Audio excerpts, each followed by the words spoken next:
Before we get started, I want to open with a handful of truths.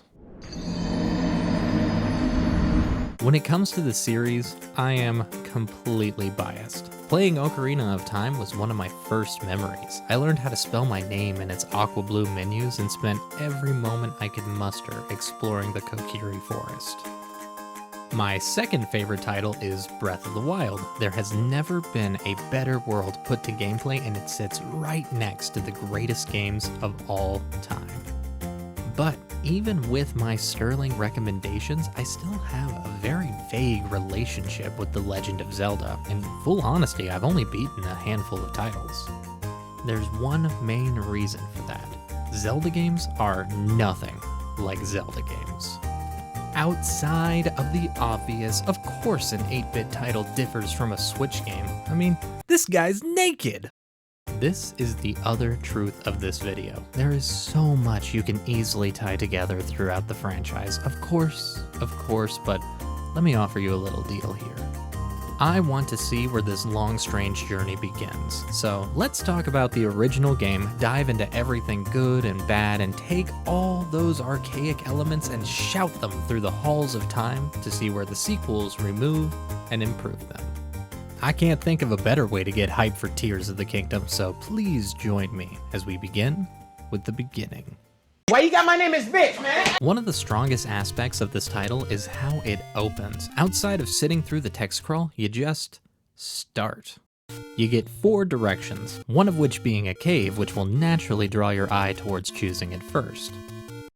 I say strongest instead of greatest, as this freedom is so vast it's daunting. For a first-time playthrough, wandering off the beaten path is certain death. On one hand, this is great. There's so much to see, secrets and caves and cascading enemies. Once you venture far enough and you hit the water, it's like a rush of fresh air. On the other hand, there's a difference between being intrepid and just being lost. Don't believe me? Boot this game up and give it a go. No guides, no videos, see if you can piece together what you need to do. I can totally see how this worked on release. Games were gradually becoming more complex and relied on either word of mouth or Nintendo Power to get a better idea of what to do. This may be a statement on the attention span of my generation, but come on. Are you really about to bust out a pen and paper to figure this out?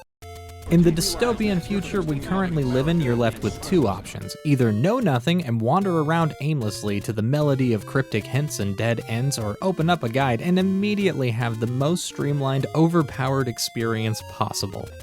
In the span of 30 minutes, I went from a scared child getting dabbed on by squids to a souped-up blue tunic Terminator walking around the first dungeon like I owned the place. But with each subsequent release, more and more context is added to your quest. By the time you get to the 3rd dimension, they've completely flipped that script.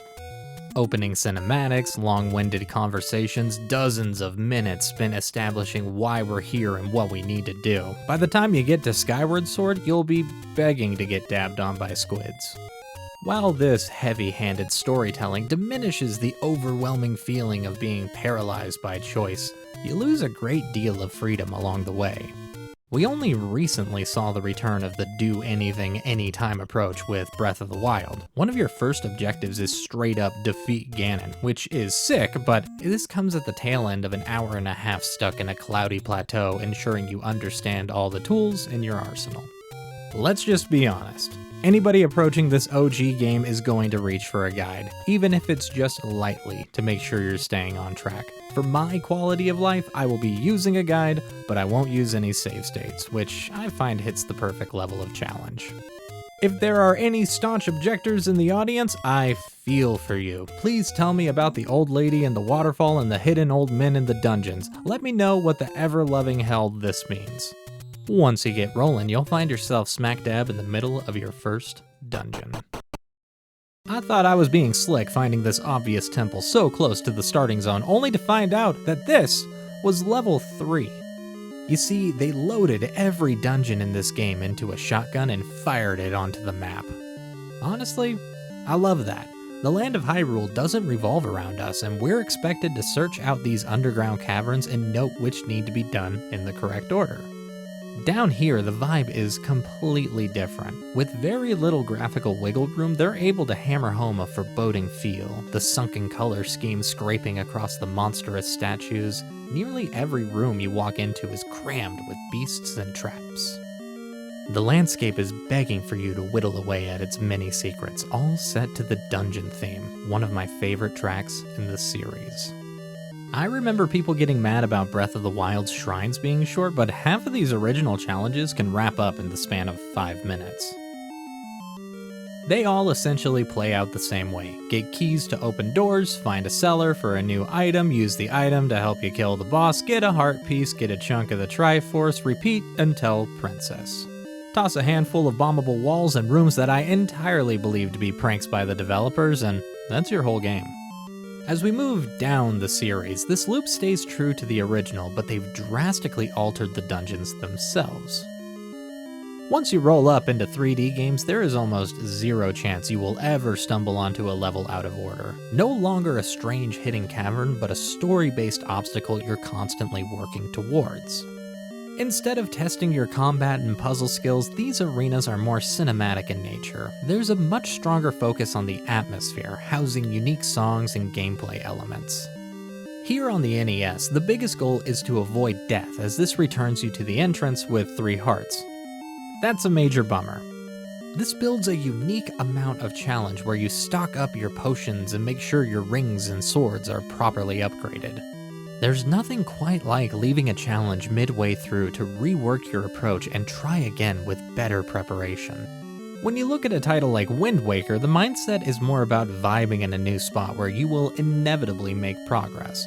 Both of these playstyles are valid and fun, but they are on completely different ends of the motivational spectrum. Don't believe me?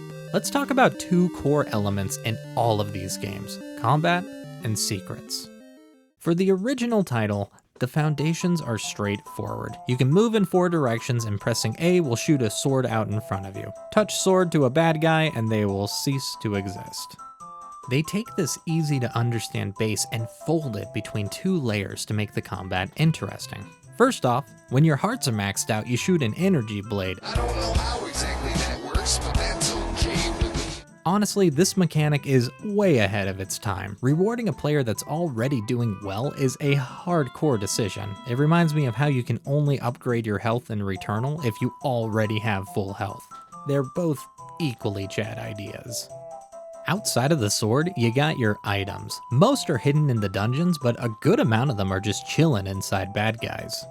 Finally, receiving a bomb bag is a huge event later in the series, usually a few hours into the story and opening a massive amount of content and progression for your character.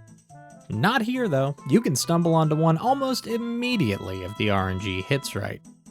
There's only a handful of times where items are necessary to beat the game, but understanding their strengths can make for a quick boss kill and give you the advantage in a pinch. Outside of the combat, the bombs and candle become incredibly necessary if you ever hope to uncover secrets.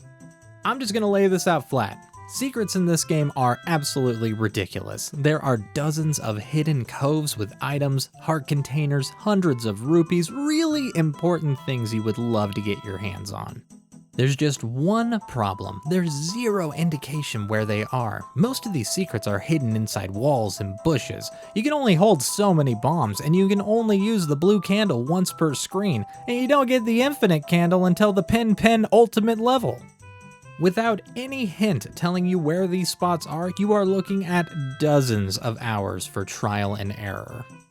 Only you won't be doing that. You'll be using a guide, which completely defeats the purpose of the spots in the first place. Now they're just little trenches you can skip over to whenever you need a few dollars or an upgrade. Okay, I'm over-exaggerating. In my first playthrough, I ran into this creepy lady that refused to speak to me, and after exploring for a bit, I found this guy who told me to give a paper to an old lady. I made my way back, and now she'll sell me potions, which was a great moment. I pieced that together by myself, and my reward is having access to potions next to the starting zone.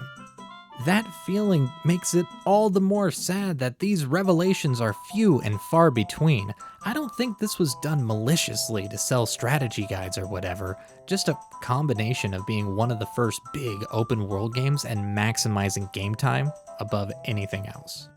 Further down the line, they attempt to resolve this ambiguity with partners. The solution to being lost should never be include another character that ensures you will never be lost again.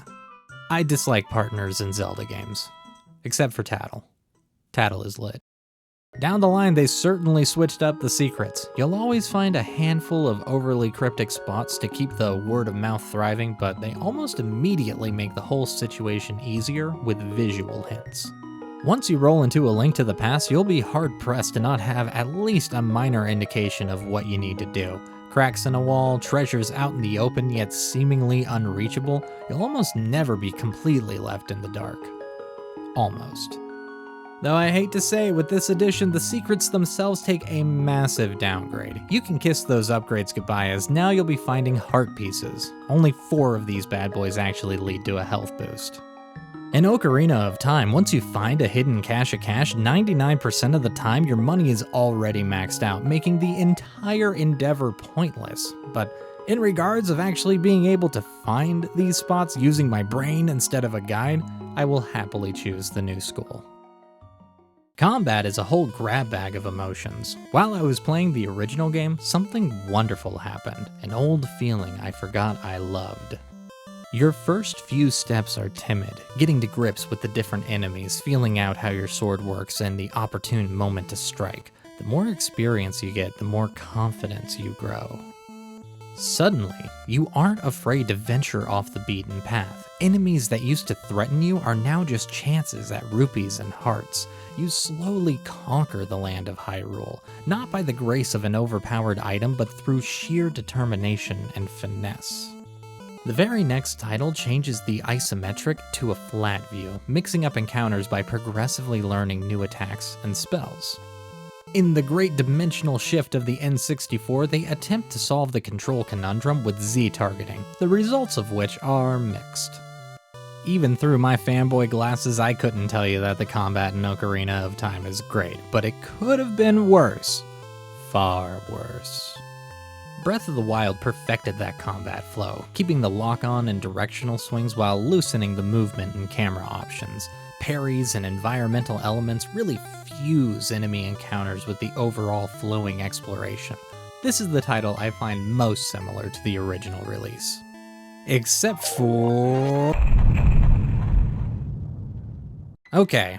If there was ever going to be a strike against my thesis, it's gotta be this game. Isometric camera, exploring the overworld and all its caverns with the slide of a screen, keys, items, bosses, the soundtrack. How is this game not like the original release?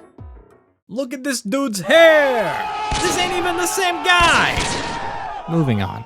Let's talk about story. What motivates us to fight all these knights and save Hyrule? They have to tie a narrative thread strong enough to drag us along, right? In the case of the basic game, I got the quick answer for you. No. You could fill this game's entire script with save princess and take a 6-hour lunch break. This is still the era where the whole reason you play a game is to enjoy playing a game. That's some granddad logic right there. No alternatives to be seen. Play this game or go outside. The choice is yours. Have you been outside? There's bugs. This is where the subsequent games grow the most. Monologues, backstory, interpersonal connections, lore, less of a wilderness you tame and more of a landscape you traverse. I love sinking into the later game stories, wrapping yourself into a world whose entire future rests in your hands, seeing how the different villages operate, meeting you with kindness and indifference alike. It perfectly sets you up for the ultimate goal, defeating Ganon, who is 1,000 shades of intriguing. Ganondorf has a terrifying presence. As a human, he towers over you with his menacing stature, a calm veneer on the surface, but always firing death with every glance of his malicious eyes. And that's just the subtext. Once the mask fully fades, you're left with a ferocious beast, a monstrous doombringer with one thought searing through his corrupted mind. total domination. In the first title, he's a spooky pig that you shoot with an arrow.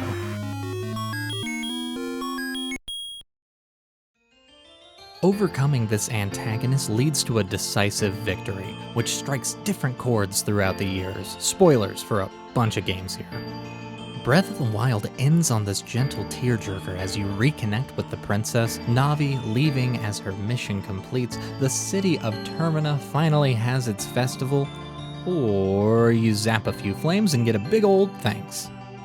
You think that's underwhelming? Not a chance. When it comes to this series, the journey is always the destination. No one approaches this franchise looking for the resolution. It's the beautiful trail we blaze that makes the effort all worth it. In the end, there is very little that ties this series of games together. You could get away with starting new franchises if you got rid of the green cap dude on the other end of your controller. But there is one key word that brings this whole mess of a narrative together. You see, this isn't the story of Zelda, it's a legend. By its nature, this is a series of tales passed down between generations. You could even argue that every game in this series was once one singular story, but depending on who was orating the events, the details would change or be totally lost. And even with all these events totally wrapped up in a wild web of ideas, I have nothing but admiration to the creators of these games. They actively chose to be bold enough to step far out of their comfort zone, crafting almost unrecognizable stories. It's fascinating that so many wonderful tales can be told from this little game. So many eras of gameplay perfectly captured in its shining record, and so many more tales to come. Thank you for joining me on this silly little adventure. Next time, we'll talk about the black sheep of the Zelda franchise.